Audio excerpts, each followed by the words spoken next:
You're watching Newsday TV. Thanks for joining us. I'm Ken Bufa. Only in Newsday, for the first time, an embattled school principal is speaking out against claims he sexually harassed employees. Karen Heitner from the Plainview Old Bethpage district is accused of inappropriately touching two female staffers last year and creating a hostile work environment.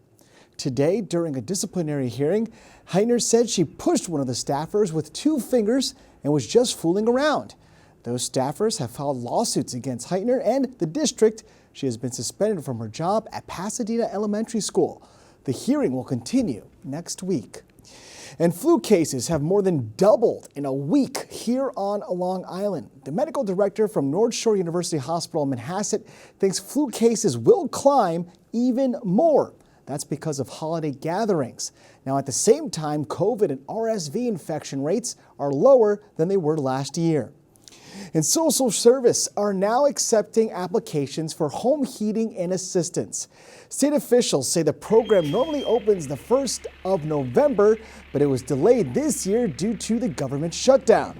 Eligibility is based on income. And fire officials are warning you about the dangers of letting your Christmas tree dry out.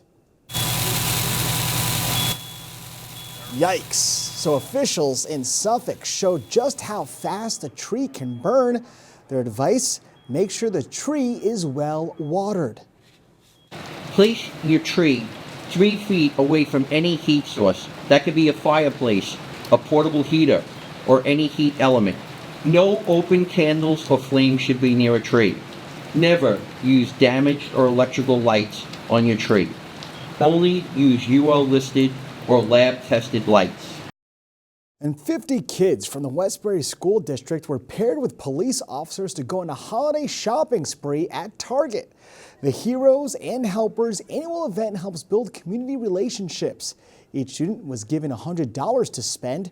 Afterward, the cops brought the students back to school. All right, here's a quick look at tomorrow's weather. There will be some sun, but not too much heat. You can see we are in the 40s. Of course, we'll have that 7-day forecast for you later in the broadcast, and there is a chance for snow.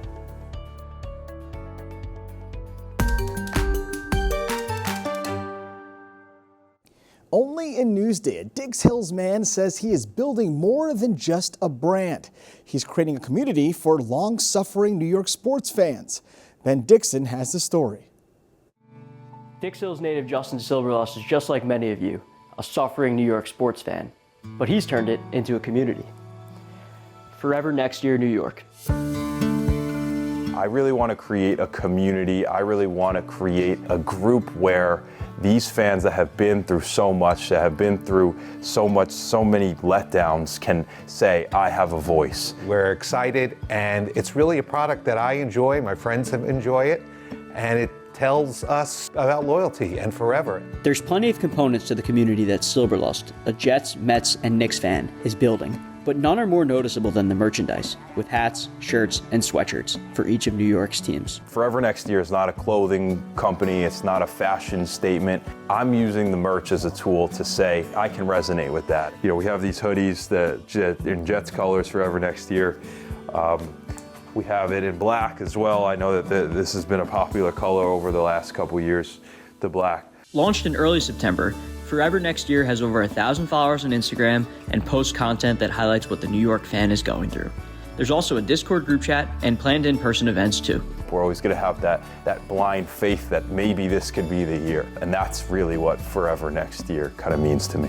Only one team in every sport wins every year. I could see people bonding together and really finding a way to enjoy their team together and praying that forever now will happen. The Forever Next Year website says it will shut down if one of the teams wins a championship, but those plans may have changed. Silverlust has a bigger vision, including plans to expand to colleges, other states, and even other countries. There's always next year, and it might not feel like it's going to happen this year, but there's always going to be forever. From Dix Hills, Ben Dixon, Newsday TV.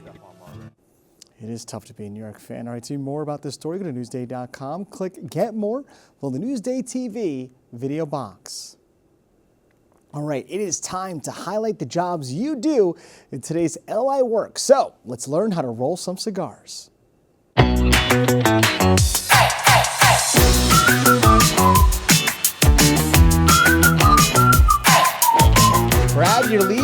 we're rolling cigars. Inside this small Albertson shop, the air is thick with tobacco and tradition. Hi, my name is Arcangelo Fiore. I'm the owner-operator of the Little Cigar Factory here in Albertson, New York. And the thing that I love most about is the way the cigar brings all walks of life into my room. And although up front Fiore spends most of his time running the show, in the back, Melvin Lopez is the master roller, driving the cigar experience, a skill decades in the making. One, it's about your environment. Two, it's pretty much cultural. Three, it's tradition. Now, Melvin does not speak much English, but tells me to be a master roller, you have to have an eye for detail and need to be able to perform the exact same way every single time. A master roller makes cigars consistent, either in its description of flavor, the way it looks, and the way it tastes, and more importantly, the way it smokes. Not only that, you have to remember how to identify, complement, and finesse every tobacco leaf you come across. There's the tobacco, separating the vein from the tobacco leaf, separating the quality of tobacco, which comes from different stages of the leaf, the binder, the filler, the outside wrapper. Now, I don't have decades to spare, so after watching Melvin work for about 20 or so minutes, I figured it was my turn. So we're gonna make a medium cigar. Fold that up, put this over here. Put on top. You need a little more down here. This is a lot harder than you made it look. And look at this. That's not bad, right? Maybe we leave the rolling to the masters, because he really does know the ins and outs behind every smoke. And if you want to be a master roller, Melvin says the biggest thing to remember is that you're not just crafting cigars. You're crafting moments that are experienced one puff at a time. There's definitely an art and a method to making the perfect hand-rolled cigar. I learned a lot. Now, to see more LI Work segments, go to Newsday.com, click Get More below the Newsday TV video box.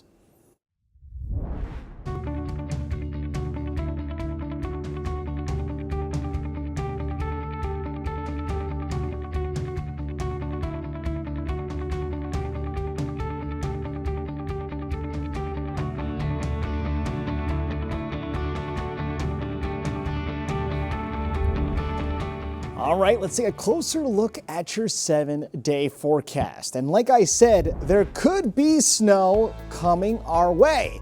So when will it arrive? Well, if you guessed Tuesday, you would be correct. But until we get there, let's talk about the days before then. So Wednesday, Thursday, Friday, Saturday, Sunday, we are dry. Temps will be in the low 40s.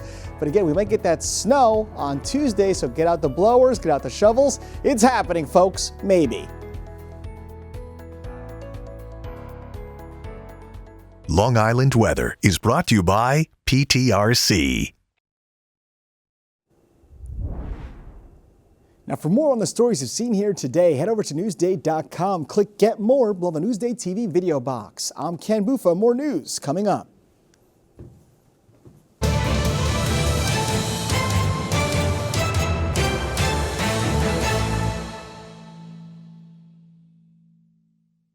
The latest from Newsday in high school sports. And be part of the action when I take your questions. Email me, text me, hit me up on X, Instagram, make a phone call. We're going to have a great time all season long.